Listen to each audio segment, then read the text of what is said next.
Oui, merci beaucoup, Madame Guertin, sachant que faudrait aussi collectivement être attentif à consommer local, parce que on peut aussi expliquer à quel point c'est triste que telle ou telle enseigne ferme, mais il faudrait déjà commencer à consommer à Châtillon, à faire aussi de la publicité positive à nos enseignes, à nos commerçants.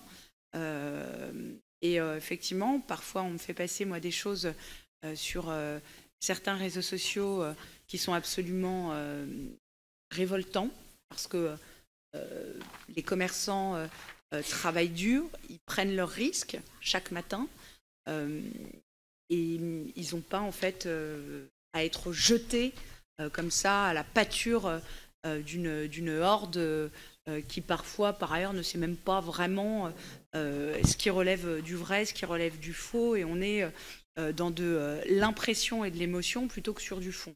Et ouais, je crois que collectivement, on devrait vraiment être attentif. Vous savez, quand sur des groupes, on critique des commerces, c'est pas la mairie ou Nadège Azaz qu'on critique, c'est les commerçants.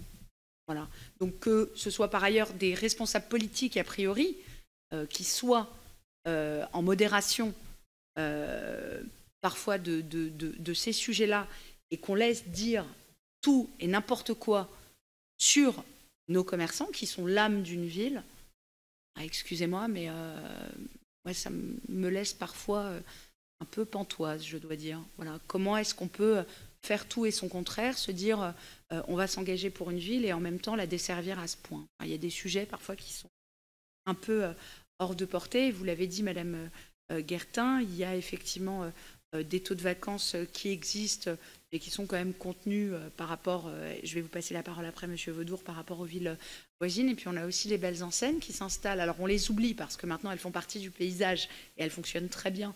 Mais on a notamment Animalis qui, je crois, est celui qui fonctionne le plus dans sa catégorie.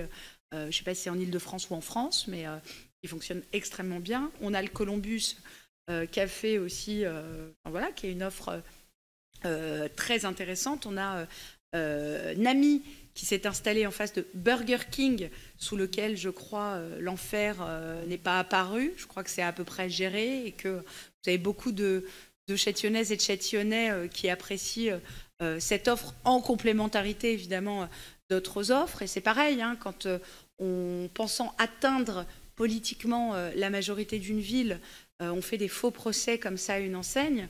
Vous savez, ça ne donne pas envie à d'autres enseignes, par le biais notamment de pétitions ou ce type de choses-là, et certains hochent la tête sur les bancs de l'opposition, ça ne donne pas forcément envie à d'autres enseignes, quand ils voient un peu tout le cinéma politicien, hein, à des visées politiciennes, hein, parce que moi je mets au défi n'importe qui autour de cette table de me dire qu'il n'a jamais mangé dans un fast-food de sa vie. C'est faux. Voilà, c'est faux. C'est faux. Donc, mais ça crée une atmosphère qui est pas formidable. Donc, vous voyez, on dessert en fait la ville dans laquelle on s'engage. Donc moi, encore une fois, c'est des actions. On a fait des pétitions, nous, hein, enfin, quand on était dans l'opposition. On en fait même dans la majorité pour demander des forces de police supplémentaires pour accompagner nos formidables policiers de Montrouge. Mais on a fait des pétitions pour que les plus fragiles disposent de fruits et de légumes dans le cadre du CCAS. On a fait des pétitions pour s'opposer, effectivement, Madame Monsny, au départ du CMP. Vous voyez, on a fait des pétitions qui allaient dans le sens de l'intérêt général. Faire une pétition contre l'arrivée d'une enseigne à Châtillon, permettez-moi de vous dire, enfin par ailleurs, sachant qu'on n'a absolument aucun levier d'action, hein, c'est-à-dire que ce serait un équipement public, on aurait transformé le CCAS en Burger King. Bon, comme vous avez transformé le CMP et l'ancienne sécurité sociale en promotion immobilière, je comprendrais effectivement qu'on puisse faire des pétitions. Là, effectivement, ce sont des locaux privés, 1 million d'euros, 100 000 euros de loyer. Donc, ouais, c'est vraiment, enfin, de la politique qui dessert tout le monde collectivement, et il ne faut pas ensuite aller s'étonner, effectivement, peut-être d'une forme de fébrilité. En tout cas, encore une fois, on ne peut pas dire tout et son contraire. On ne peut pas dire le commerce local à Châtillon, c'est génial, et quand vous avez à côté de ça des enseignes, en fait, les dézinguer, ou quand vous avez à côté de ça des critiques virulentes, parfois, hein, que me fait passer Madame Guertin, à l'encontre de certains de nos commerces et ne pas les modérer parce qu'on croit que ça va atteindre en fait la municipalité. On atteint d'abord les commerçants. Voilà. Enfin, et là-dessus, j'appelle vraiment tout le monde à la responsabilité parce que c'est très facile de se cacher derrière un clavier toute la journée. La réalité, encore une fois, à prendre en compte, c'est ces gens, ces commerçants qui se lèvent tôt, qui prennent le risque, qui investissent, qui travaillent parfois pour, au final, se payer pas grand-chose et qui contribuent aussi à l'attractivité de notre ville. Donc je crois qu'ils méritent en tout cas tout notre respect.